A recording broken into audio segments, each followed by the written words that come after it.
नमस्कार, खबर दोपहर में आपका स्वागत है। मैं हूं आपके साथ माजिद अंसारी। बुलेटिन में सबसे पहले बात करते हैं भरतपुर की, जहां पर एक वीडियो वायरल हो रहा है और सोशल मीडिया पर इस वायरल जो वीडियो हो रहा है उसमें चर्चा का विषय बना हुआ है। वीडियो में एक महिला की उसके पति ने न केवल जमकर पिटाई की बल्कि महिला को बुरी तरह से प्रताड़ित भी किया। वीडियो में सुनाई दे रही आवाज उसके पति की है, जो पत्नी के बाजार जाने पर इतना गुस्सा हुआ कि बेल्ट उतार कर उस पत्नी की पिटाई करने लगा।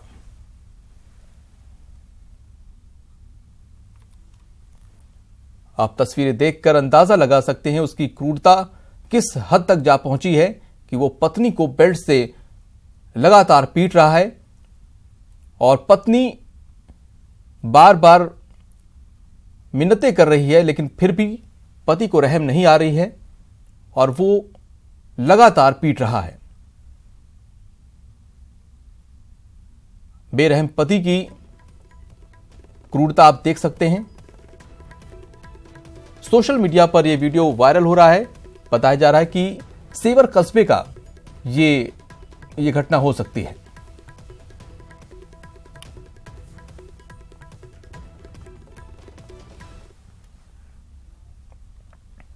भरतपुर में सोशल मीडिया पर एक वीडियो वायरल हो रहा है जिसमें एक ट्रैफिक पुलिसकर्मी सिख जाति के एक रिक्शा चालक की पगड़ी फेंककर उसके बाल पकड़कर लात खूंसों से पिटाई करता नजर आ रहा है। इसके बाद सिख समुदाय में भारी रोष है।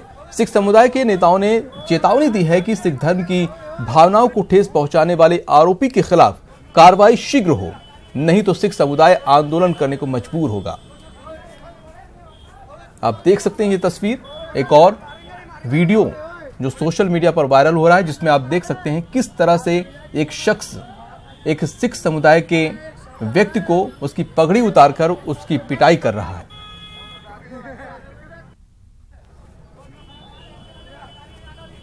आप इस शख्स की बेरहमी देख सकते हैं, किस तरह से वो एक शख्स को पीट रहा है और उसकी पगड़ी जो है फेंक दिया, जिसकी वजह से सिख समुदाय के लोग नाराज हैं और आंदोलन देने की चेतावनी दे रहे हैं। उनका कहना है, उनकी मांग है कि आरोपी को जल्द से जल्द पकड़ा जाए और उसकी गिरफ्तारी हो। मेरी नॉलेज में तो ये चीज़ नहीं है, लेकिन आप बता रहे हैं तो अभी इसकी जानकारी करवाएंगे और यदि उसने गलत किया है हेड कांस्टेबल ने तो उसकी जांच हम करवा के जो भी विधिसम्मत कार्रवाई है वो करेंगे। इसमें बहुत निंदनीय घटना है कि किसी समाज के व्यक्ति के खिलाफ कार्रवाई करना, कोई अगर गलत काम है तो उसके खिलाफ कार्रवाई होनी चाहिए, लेकिन धार्मिक भावनाओं को ठेस पहुंचे ऐसी कोई कार्रवाई नहीं होनी चाहिए। जो मारपीट करी गई है, बाल पकड़कर खींचे गए हैं, ये सिख धर्म की भावनाओं को ठेस पहुंचाई गई है। इसके खिलाफ हम एसपी से भी मिलेंगे, कलेक्टर साहब से भी मिलेंगे। अगर नहीं कोई इसके खिलाफ कार्रवाई की गई पुलिस वाले के तो हम। और बढ़ते हैं अगली खबर पर। पीएम मोदी ने बीजेपी यूथ विंग के लक्ष्य हमारा मोदी दोबारा कैंपेन की ट्वीट को रीट्वीट कर शुभकामनाएं दी हैं। पीएम मोदी ने कहा है कि बीजेपी प्रतिभावान युवाओं के सपनों को साकार करने के लिए प्रतिबद्ध है और युवा शक्ति देश भर में पार्टी को प्रचंड बहुमत दिलाएगी। बता दें कि बीजेपी यूथ विंग की अध्यक्ष पूनम महाजन ने एक ट्वीट में विजय लक्ष्य 2019 की शुरुआत की है, जिसमें उनकी विंग देश भर में 17 कार्यक्रम करेगी और इस कैंपेन को लक्ष्य हमारा मोदी दोबारा नाम दिया गया है।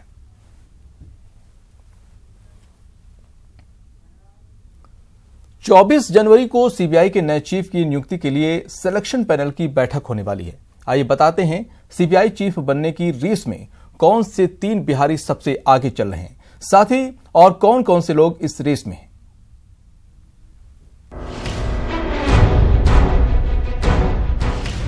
24 जनवरी को होगा फैसला, सीबीआई का चीफ बनेगा कौन। 24 जनवरी को प्रधानमंत्री नरेंद्र मोदी, विपक्ष के नेता मल्लिकार्जुन खड़गे और चीफ जस्टिस रंजन गोगोई एक साथ बैठेंगे और उसी बैठक में यह फैसला हो जाएगा कि देश की सबसे बड़ी जांच एजेंसी का निदेशक कौन होगा। आलोक वर्मा विवाद की वजह से पूरे देश की नजरें इस सिलेक्शन पैनल के फैसले पर टिकी हुई है, क्योंकि सीबीआई न केवल एक जांच एजेंसी भर है बल्कि हिंदुस्तान के 125 करोड़ लोगों के लिए सबसे बड़े भरोसे का नाम भी है। अब की बार सीबीआई निदेशक की रेस में यूं तो 17 लोगों के नाम है, लेकिन इन 17 में से 6 नाम सबसे अहम है और खास बात यह है कि इन 6 में से 3 नाम जो सबसे आगे हैं वो तीनों मूल रूप से बिहार के रहने वाले हैं। सबसे पहले बात करते हैं उन 6 नामों की जो सीबीआई चीफ की रेस में आगे हैं। 1985 बैच के आईपीएस सुबोध कुमार जायसवाल, जो फिलहाल मुंबई में कमिश्नर पद पर हैं। 1984 बैच के आईपीएस राजेश रंजन, जो फिलहाल सीआईएसएफ में डीजी के पद पर हैं। 1984 बैच के ही आईपीएस रजनीकांत मिश्रा, जो फिलहाल बीएसएफ में डीजी पद पर काम कर रहे हैं। 1983 बैच के आईपीएस ओपी सिंह, जो फिलहाल यूपी पुलिस के डीजीपी हैं। 1984 बैच के आईपीएस वाईसी मोदी, जो इस वक्त एनआईए के डीजी हैं। 1983 बैच के आईपीएस राजीव राय भटनागर, जो वर्तमान में सीआरपीएफ के डीजी पद पर हैं। ये 6 नाम सबसे अहम हैं और खास बात यह है कि इनमें से 3 सुबोध कुमार जायसवाल, राजेश रंजन और रजनीकांत मिश्रा मूल रूप से बिहार के हैं। ये 3 तो रहे बिहार के, लेकिन रेस में आगे चल रहे 6 में से वो 3 कौन हैं जो सीबीआई चीफ की रेस में सबसे आगे हैं? आइए एक एक कर बताते हैं उनके बारे में। सबसे पहले बात सुबोध कुमार जायसवाल की। सुबोध कुमार जायसवाल फिलहाल मुंबई के पुलिस कमिश्नर हैं। सीबीआई चीफ की रेस में सुबोध कुमार जायसवाल का प्रोफाइल सबसे मजबूत है। सुबोध कुमार जायसवाल एक शानदार पुलिस अधिकारी के तौर पर जाने जाते हैं। सुबोध कुमार जायसवाल रॉ में कई साल काम कर चुके हैं और उन्हें जासूसों का मास्टर भी कहा जाता है। सुबोध कुमार जायसवाल के बाद बात करते हैं राजेश रंजन की। शांत रहकर सफल ऑपरेशन चलाने में माहिर हैं आईपीएस राजेश रंजन। सीबीआई में पहले भी कई साल तक काम कर चुके हैं राजेश रंजन। तांत्रिक चंद्रा स्वामी और रुचिका छेड़छाड़ मामला सुलझाया था। राजेश रंजन ने कैम्ब्रिज यूनिवर्सिटी से पीएचडी की है। और अब बात रेस में सबसे आगे चल रहे तीसरे शख्स योगेश चंद्र मोदी की। हरियाणा के रहने वाले वाईसी मोदी गुजरात कैडर के आईपीएस हैं। एनआईए के डीजी बनने से पहले वाईसी मोदी सीबीआई मुख्यालय में थे। शांत रहकर काम समझना और सफल ऑपरेशन इनकी खूबी है। सीबीआई की रेस में कौन कौन है और किसकी प्रोफाइल क्यों सबसे मजबूत है, ये तो आपने देख लिया। अब इंतजार कीजिए सिलेक्शन पैनल की बैठक का, जिसमें ये तय होगा कि कौन होगा सीबीआई का नया director. Bureau report, news 18 network. और अब बात करते हैं मुंबई में डांस बार की, जिसको लेकर सुप्रीम कोर्ट ने अपना बड़ा फैसला सुनाया है। देश की सबसे बड़ी अदालत ने कहा है कि मुंबई में नए सुरक्षा और नियमों के साथ डांस बार दोबारा से खोल सकते हैं, लेकिन डांस बार में पैसों की बारिश करने की इजाजत नहीं होगी। इसके साथ ही एससी ने अपने फैसले में सीसीटीवी कैमरों की जरूरत को भी नहीं बताया, क्योंकि इससे किसी की निजता का उल्लंघन होगा। इसके साथ ही महाराष्ट्र सरकार के कानून में अश्लीलता पर सजा के 3 साल के प्रावधान को मंजूरी भी दी है। सुप्रीम कोर्ट के फैसले के बाद मुंबई में डांस बार अब शाम के 6 बजे से रात 11:30 बजे तक खुल सकेंगे।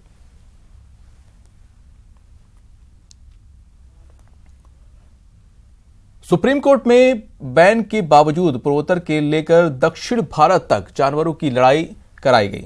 वहीं परंपरा के नाम पर कहीं पे जानलेवा जलीकट्टू खेला गया, तो कहीं खेल के नाम पर हजारों करोड़ का सट्टा लगा।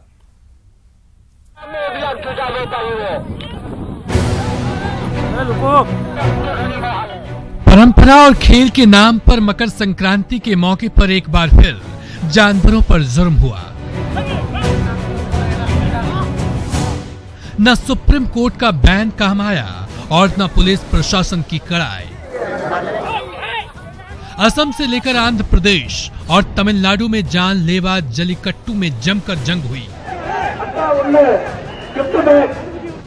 कहीं जानवर को जानवर से लड़ाया, तो कहीं लोग जान हथेली पर लेकर जानवर से भिड़ गए।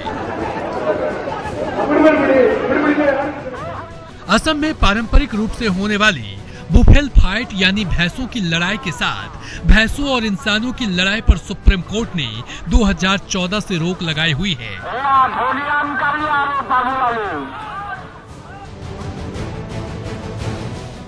लेकिन फिर भी ये प्रतियोगिता असम के लोकप्रिय बिहू के अवसर पर कराई जाती है।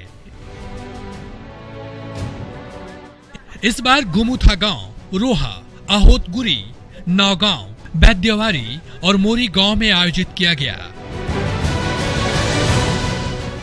आहोतगुरी में 15 भैंसों को इस प्रतियोगिता में लड़ाते देखा गया है।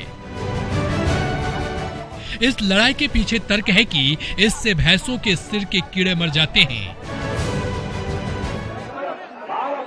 जानलेवा जल्लीकट्टू को जनवरी के महीने में पोंगल के मौके पर कराया जाता है। पूरे तमिलनाडु में हजारों बैलों को इसमें दौड़ाया जाता है और लोग इन्हें छूते, रोकते और काबू करते हैं। इसके लिए जल्लीकट्टू में बैलों को भूखा प्यासा रखकर खतरनाक बनाया जाता है। बैलों के सींग पर पैसों की थैली इनाम के तौर पर बांध दी जाती है। बैलों को काबू करने के लिए लोग अपनी जान जोखिम में डालते हैं। प्राचीन साहित्य में जल्लीकट्टू को इरुथझूबुथल कहा गया है। इसकी शुरुआत लड़की के लिए सुयोग्य वर की तलाश में की गई। मकर संक्रांति के मौके पर आंध्र प्रदेश में मुर्गों की लड़ाई यानी कॉक फाइट का प्रचलन है। पुलिस प्रशासन की रोक के बावजूद मुर्गों की लड़ाई का आयोजन किया गया। पूर्वी गोदावरी, पश्चिम गोदावरी, कृष्णा और गुंटूर में खासकर ये लड़ाई कराई जाती है। खास नस्ल के मुर्गों को लड़ाई के लिए चाकू लगाकर तैयार किया जाता है। मुर्गों की इस लड़ाई में इस बार 2000 करोड़ रुपए का सट्टा लगाने का अनुमान है। पुलिस के मुताबिक लोकसभा और विधानसभा के चुनाव की वजह से आंध्र प्रदेश में मुर्गों की लड़ाई का आयोजन बड़े पैमाने पर हुआ है। मकर संक्रांति के मौके पर बाहर से भी लोग अपने घर आए हुए हैं, लेकिन शौक, मनोरंजन और परंपरा के नाम पर इस लड़ाइयों को कहीं से भी सही नहीं ठहराया जा सकता है। Bureau report, news 18 network. Guna के सरकारी स्कूल में शिक्षा के हालात बदतर होते जा रहे हैं। ऐसा ही एक मामला नजर आया है न्यूज 18 के रियलिटी चेक में, जहां बमोरी खुर्द शासकीय प्राथमिक शाला में सरकारी शिक्षक लईक रहमान खान का कई महीनों से गैर मौजूदगी सिस्टम पर सवालिया निशान खड़े कर रही। जिला मुख्यालय से महज 8 किलोमीटर दूरी बमोरी खुर्द शासकीय प्राथमिक विद्यालय में जिला शिक्षा अधिकारी की मेहरबानी के चलते सहायक अध्यापक स्कूल ही नहीं आते।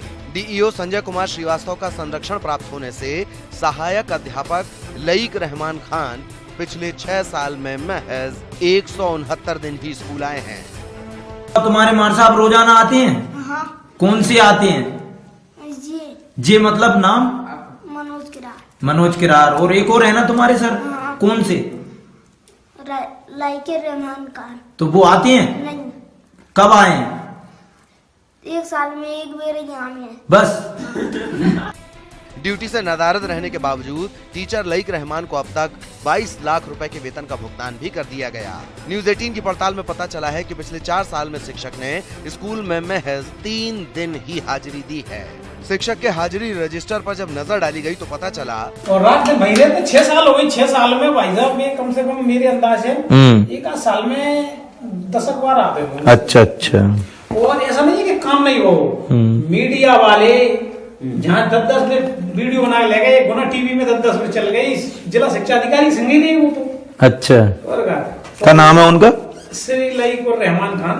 लईक रहमान। साल 2012-13 में केवल 66 दिन, साल 2013-14 में केवल 55 दिन, साल 2014-15 में केवल 40 दिन, 2015-16 में केवल 1 दिन, 2016-17 में केवल 2 दिन और साल 2018-19 में अब तक एक भी दिन ये स्कूल नहीं पहुंचे हैं। मामले में जिला शिक्षा अधिकारी संजय कुमार श्रीवास्तव का कहना है कि लईक रहमान खान को मौखिक तौर पर जिला कार्यालय में छात्रवृत्ति के कार्य के लिए अटैच किया गया था। डीईओ के इस अजीबोगरीब बयान ने खुद उन्हें मुसीबत में फंसा दिया, क्योंकि अटैचमेंट प्रक्रिया के खिलाफ खुद शासन ने पहले ही गाइडलाइन जारी कर रखी है। वहीं कलेक्टर ने इस मामले में जांच का रटा रटाया जवाब दे दिया। इस विषय में गंभीरता से जांच कर रहे हैं। उसमें सर आगे क्या कार्रवाई? इस विषय में जांच। स्कूल में पढ़ रहे छात्रों के साथ खिलवाड़ उस वक्त हो रहा है जबकि नई सरकार शिक्षा को लेकर कड़े तेवर अपना रही है।